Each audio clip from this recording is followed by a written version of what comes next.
Routing, custom ROMs, custom UI skins இந்த மாதிரி பல விதமாக ஆண்ட்ராய்டை மாட் பண்ணுறதுக்கான ஆப்ஷன்ஸ் வந்து நம்ம கேள்விப்பட்டிருப்போம்.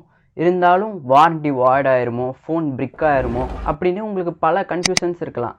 ஆனால் இந்த வீடியோவில் கஸ்டம் ரோம்னா என்ன, ரூட்டிங்னா என்ன அப்படிங்கிறத கிளியராக எக்ஸ்பிளைன் பண்ணுறேன். வாங்க வீடியோக்குள்ளே போகலாம்.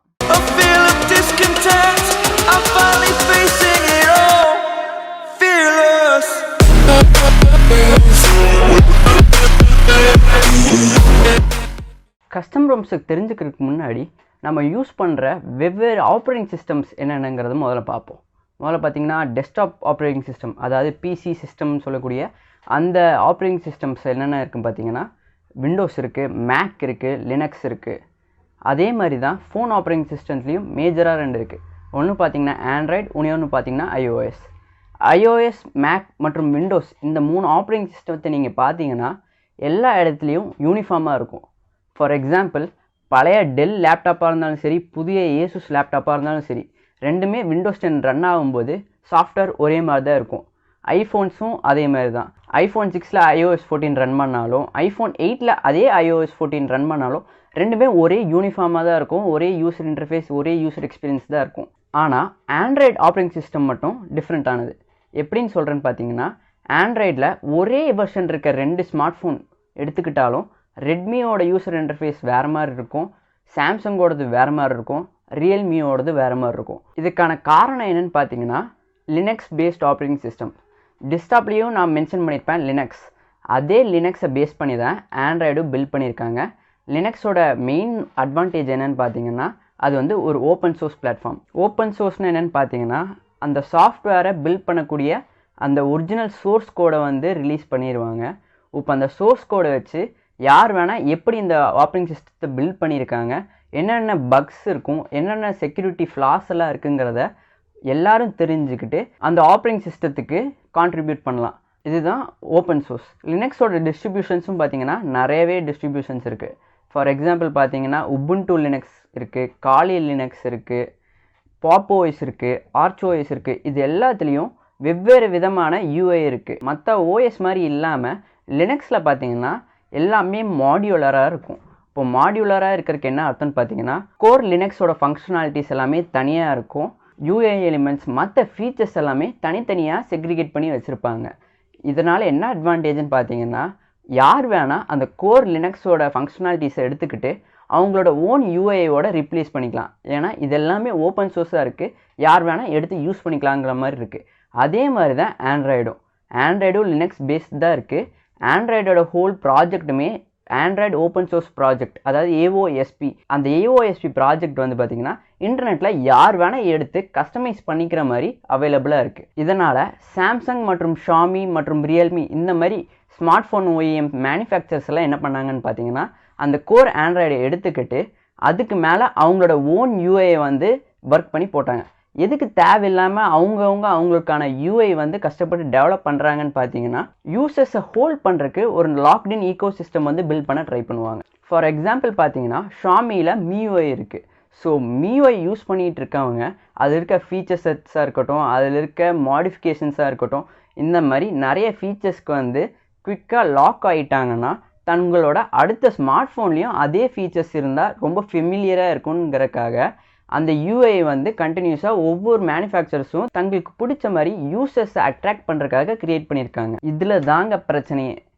இதனால் என்ன பிரச்சனைன்னு பார்த்தீங்கன்னா ஒவ்வொரு டைம் ஏஓஎஸ்பி ப்ராஜெக்டில் புது அப்டேட், அதாவது புது ஆண்ட்ராய்டு வெர்ஷனாக இருக்கட்டும், புது செக்யூரிட்டி அப்டேட்டாக இருக்கட்டும், எது வந்தாலுமே இந்த மேனுஃபேக்சர்ஸ்னால் டக்குன்னு அந்த அப்டேட்டை வந்து யூசர்ஸ்க்கு ப்ரொவைட் பண்ண முடியல.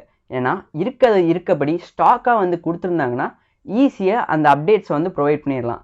ஆனால் இவங்க இதுக்கு மேலே இவ்வளோ ஒர்க் பண்ணியிருக்கிறதுனால அந்த அப்டேட்ஸுக்கும் அத்தனை ஒர்க் பண்ணி டிலே பண்ண வேண்டிய சுச்சுவேஷனில் இருக்காங்க மேனுஃபேக்சரர்ஸ். அதே மாதிரி தான் இந்த மாடுலாரிட்டியை யூஸ் பண்ணிக்கிட்டு அவங்க ஸ்கின்ஸில் யூசர்ஸ்க்கு தேவையில்லாத விஷயத்தை வந்து ஆட் பண்ணிட்டு வராங்க. ஃபார் எக்ஸாம்பிள் பார்த்தீங்கன்னா ப்ளோட்வேர்னா என்னென்னு பார்த்தீங்கன்னா ஒரு புது ஃபோன் வாங்கினீங்கன்னா அந்த ஃபோனில் ஏகப்பட்ட தேவையில்லாத ஆப்ஸ் எல்லாம் இன்ஸ்டால் பண்ணி வச்சுருப்பாங்க. ஃபார் எக்ஸாம்பிள் பார்த்தீங்கன்னா ஃபேஸ்புக், இன்ஸ்டாகிராம், வாட்ஸ்அப், அதுக்கப்புறம் டெய்லி ஹண்ட், விசாட், இந்த மாதிரி நிறைய அப்ளிகேஷன்ஸை நம்மளுக்கு தேவையில்லாத அப்ளிகேஷன்ஸ் வந்து இன்ஸ்டால் பண்ணி வச்சுருப்பாங்க. இதனால் பார்த்தீங்கன்னா டேரெக்டாக அந்த ஆப்போட கம்பெனிகிட்டேருந்து ஒரு கமிஷன் வாங்கிக்குவாங்க. ஆனால் யூசர்ஸ்க்கு பார்த்தீங்கன்னா இந்த மாதிரி ஆப்ஸை வந்து டெலீட் பண்ணுற ஆப்ஷன் கூட சில டைம்ஸ் வந்து டிசேபிள் பண்ணி வச்சுருப்பாங்க. இதனால் ஸ்டோரேஜ் ஸ்பேஸும் கம்மியாகும், தேவையில்லாத ஆப்ஸ் இருக்கிறதும் எரிச்சலாக இருக்கும். ரெண்டாவது பார்த்தீங்கன்னா ஆட்ஸ். இப்போ ட்ரெண்டிங்கில் இருக்கிறது இந்த ஆட்ஸ் தாங்க. இப்போ ரெட்மி ஃபோனாக இருக்கட்டும், ரியல்மி ஃபோனாக இருக்கட்டும், சாம்சங் ஃபோனாக இருக்கட்டும், அதில் வந்து நிறைய இடத்துல வந்து ஆட்ஸை வந்து கொடுத்துருப்பாங்க. எம்ஐ ஃபோனில் வந்து இது வந்து ரொம்பவே பார்க்கலாம். நோட்டிஃபிகேஷன் ஷேடில் பார்த்தீங்கன்னா அவங்களோட ஓன் ப்ரௌசர் யூஸ் பண்ணிட்டு இருந்தீங்கன்னா தேவையில்லாத ஆட்ஸ் நிறையவே வரும். அது போக எங்கெங்கே கேப் கிடைக்குதோ அந்த இடத்துலலாம் ஃபில் பண்ணிகிட்டே வராங்க ஆட்ஸோட. ஃபார் எக்ஸாம்பிள் இப்போ லேட்டஸ்ட்டாக சாம்சங் கூட இதை அடாப்ட் பண்ணிக்கிட்டு லாக் ஸ்க்ரீனில் ஆட்ஸ் வர மாதிரி ஒன்று இன்டெகிரேட் பண்ணிகிட்டு இருக்காங்க.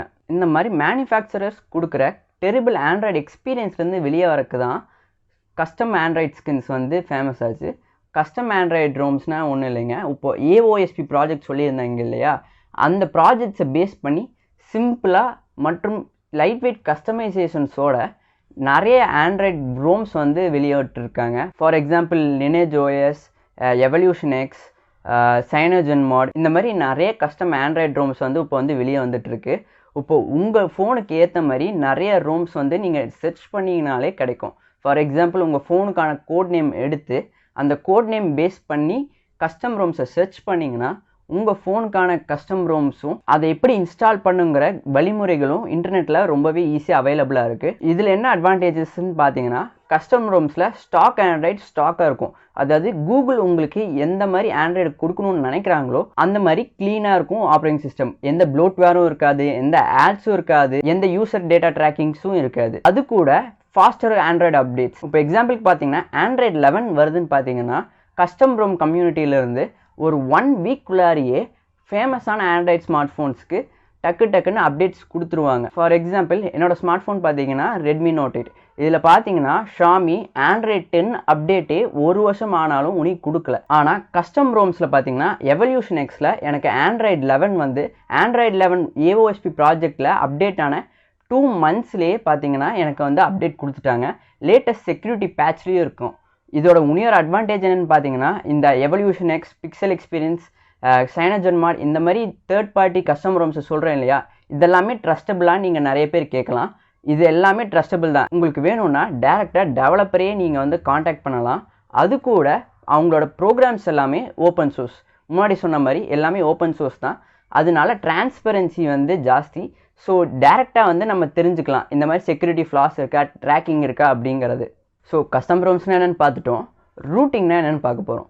ரூட்டிங்கிற டேர்ம் தான் நிறைய இடத்துல வந்து கேள்விப்பட்டிருப்பீங்க. ரூட்டிங் பண்ணக்கூடாது, ரூட்டிங் பண்ணால் உங்களோட டேட்டா எல்லாம் ஹேக் பண்ணிடுவாங்க, ரூட்டிங் பண்ணால் உங்களோட ஃபோனை வந்து ஈஸியாக ஹேக் பண்ணுறதுக்கு வல்னரபுளாக இருக்கும், இந்த மாதிரி நிறைய இடத்துல கேள்விப்பட்டிருப்போம்.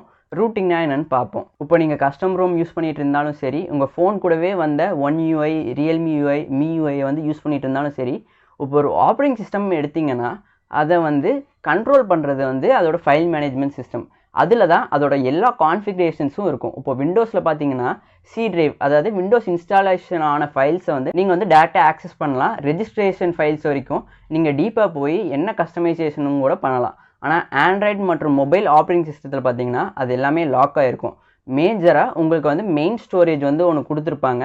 அந்த ஸ்டோரேஜில் வந்து நம்ம போய் ஃபைல்ஸை வந்து ஸ்டோர் பண்ணி ரிட்ரீவ் பண்ணிருக்கான ஆப்ஷன்ஸ் மட்டும்தான் இருக்கும். இப்போது ரூட் லெவல் ஃபைல்ஸ்னு ஒன்று இருக்குது. அதாவது ஆப்ரேட்டிங் சிஸ்டம் இயங்கக்கூடிய ஃபைல்ஸ், கான்ஃபிகரேஷன் ஃபைல்ஸ் எல்லாமே இந்த ரூட் லெவல் ஃபைல்ஸில் தான் வந்து எனேபிளாக இருக்கும். இப்போது அந்த ஃபைல்ஸ்க்கான பர்மிஷனை வந்து நம்ம ஆக்சஸ் பண்ணுறதுக்கு பேர் தான் ரூட்டிங். சரிப்பா, இந்த ஃபைல்ஸை ஆக்சஸ் பண்ணுறதுனால எப்படி நம்ம வந்து ஈஸியாக வந்து ஹேக் பண்ண முடியும் நம்மளை அப்படின்னு நீங்கள் கேட்டிங்கன்னா, ரூட்டிங் பண்ணும்போது உங்களுக்கு நீங்கள் என்ன பண்ணுறீங்க அப்படின்னு தெரிஞ்சதுன்னா எந்த பிரச்சனையுமே இல்லை, எந்த செக்யூரிட்டி இஷ்யூஸும் இருக்காது. ஆனால் ரூட்டிங்னா என்னன்னே தெரியாமல் ரூட் பண்ணிவிட்டு அதுக்கப்புறம் தேவையில்லாத ஆப்ஸுக்கு வந்து அந்த ரூட் பர்மிஷன் கொடுத்தீங்கன்னா அப்போ தான் நீங்கள் வந்து ஹேக் ஆகிறதுக்கான வல்னரபிலிட்டி ஜாஸ்தியாக இருக்கும். ஃபார் எக்ஸாம்பிள் பார்த்தீங்கன்னா, நார்மலாக உங்கள் ஃபோனுக்கு ஒரு செக்யூரிட்டி அட்டாக் நடக்குதுன்னு பார்த்தீங்கன்னா யூஸராக மட்டும்தான் ஒரு ஹேக்கர்னால் போய் அட்டாக் பண்ண முடியும். யூஸருக்கு தெரிஞ்சுக்கிற டீட்டெயில்ஸ் மட்டும்தான் அவனால் தெரிஞ்சுக்க முடியும்.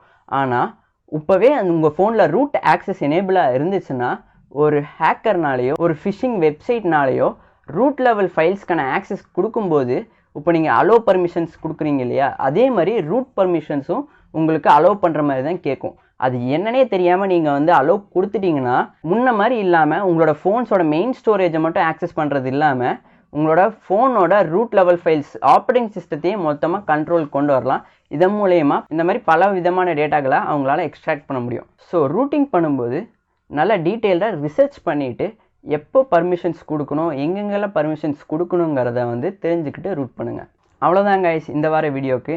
இந்த வீடியோ உங்களுக்கு பிடிச்சிருந்துச்சுன்னா, இந்த வீடியோ மூலமாக ஏதாவது புதுசாக கற்றுக்கிட்டோன்னு நினச்சிங்கன்னா மறக்காமல் லைக் பண்ணுங்கள், உங்கள் ஃப்ரெண்ட்ஸோட ஷேர் பண்ணுங்கள், கூடவே அந்த பெல் ஐக்கனையும் அமுக்குங்க.